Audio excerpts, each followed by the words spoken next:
Bonjour à toutes et bonjour à tous, très chères auditrices et très chers auditeurs.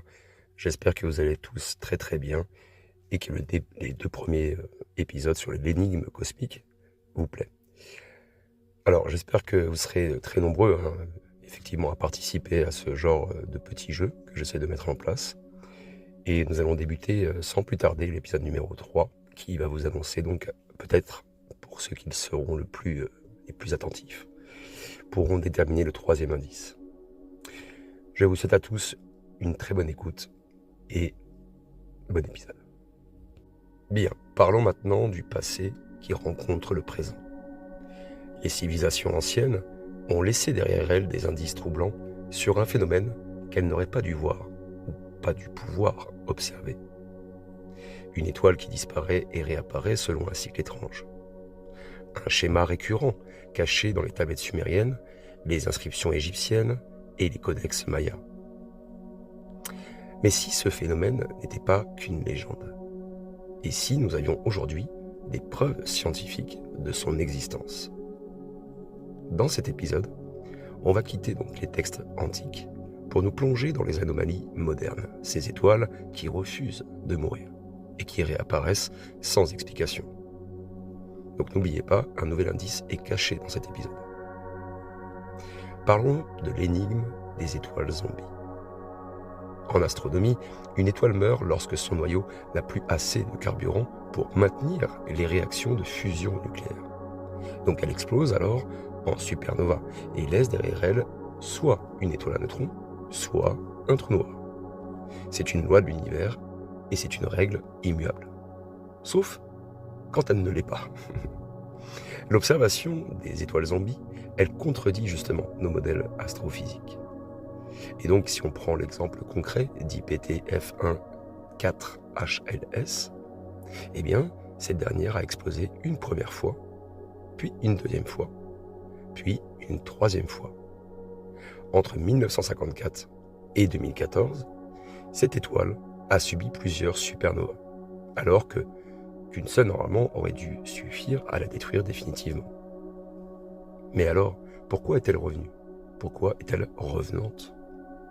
Les théories évoquent une instabilité extrême du noyau, une fusion répétitive ou encore un phénomène inconnu qui empêche son effondrement total.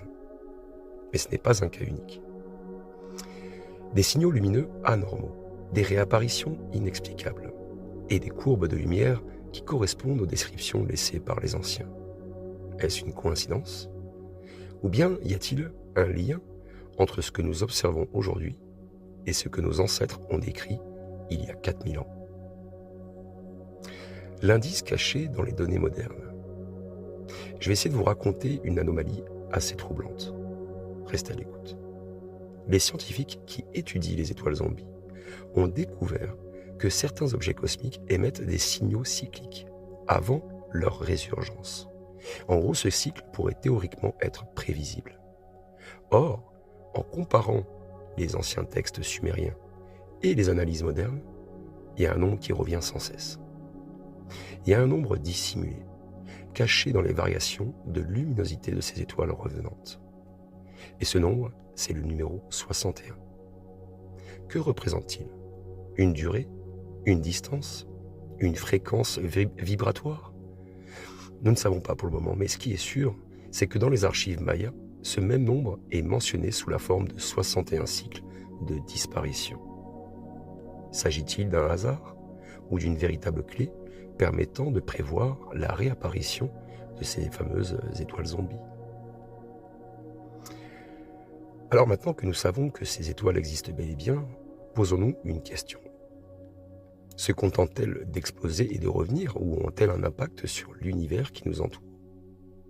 Les astrophysiciens y commencent à soupçonner que ces phénomènes pourraient influencer les environnements stellaires voisins.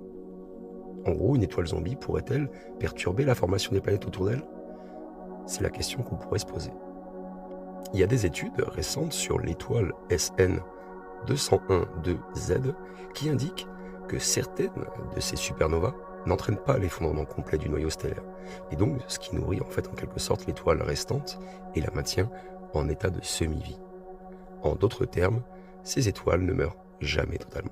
elle reste en suspens, coincée entre des états. Une sorte de non-mort cosmique, un état de limbe interstellaire. Et si ces étoiles zombies sont plus nombreuses qu'on le pense, cela pourrait expliquer donc pourquoi certaines civilisations anciennes les ont prises pour des signes de renaissance cosmique. Peut-être même comme un signal, un message inscrit dans le ciel, attendant d'être compris. Alors regardons maintenant une coïncidence historique. Il y a certains astronomes qui ont recensé plusieurs étoiles zombies qui réapparaissent après un nombre exact d'années suivant leur extinction. Il y a une étude récente qui a mis en évidence une corrélation étrange avec un événement survenu en 1022 après Jésus-Christ. Cette année-là, selon des documents persans, une étoile brillante serait apparue en fait dans le ciel nocturne pendant une seule nuit, avant de disparaître pour ne jamais être vue à nouveau. Le problème ? Eh bien, aucune étoile variable connue ne correspond à ce phénomène. Et pourtant, ce chiffre 1022 est également mentionné dans un codex babylonien qui parle d'une étoile immortelle. Alors, pourquoi cette année revient-elle ? Et surtout, pourrait-elle correspondre à une étoile que nous observons aujourd'hui sous une autre forme ? Pensez-y. Nous sommes face donc à une énigme cosmique unique. Un phénomène astronomique qui traverse les âges, qui relie les anciennes civilisations aux observations modernes. Des étoiles mortes qui reviennent à la vie, qui défient donc les lois de l'astrophysique et laissent derrière elles des chiffres récurrents. Alors, quel est le lien exact entre ces étoiles zombies et les codes cachés laissés par les Sumériens, Babyloniens et Mayas ? Et surtout, quel est l'ultime indice que nous avons peut-être ignoré jusqu'à maintenant ? Dans le prochain épisode, nous allons nous intéresser aux signaux radio énigmatiques, aux ondes électromagnétiques émises par certaines de ces étoiles, et même aux théories les plus folles sur ce que cela pourrait signifier. Bien sûr, un nouvel indice sera dissimulé. Oserez-vous le trouver ? J'espère qu'en tout cas, ce petit épisode vous a plu aussi également, et que n'hésitez pas à partager vos suspicions. Peut-être que vous avez déjà des idées précises sur l'énigme. Et donc, j'espère que vous serez fort nombreux à participer. Et si le contenu vous plaît, partagez-le. Allez, prenez soin de vous et à très bientôt. Ciao.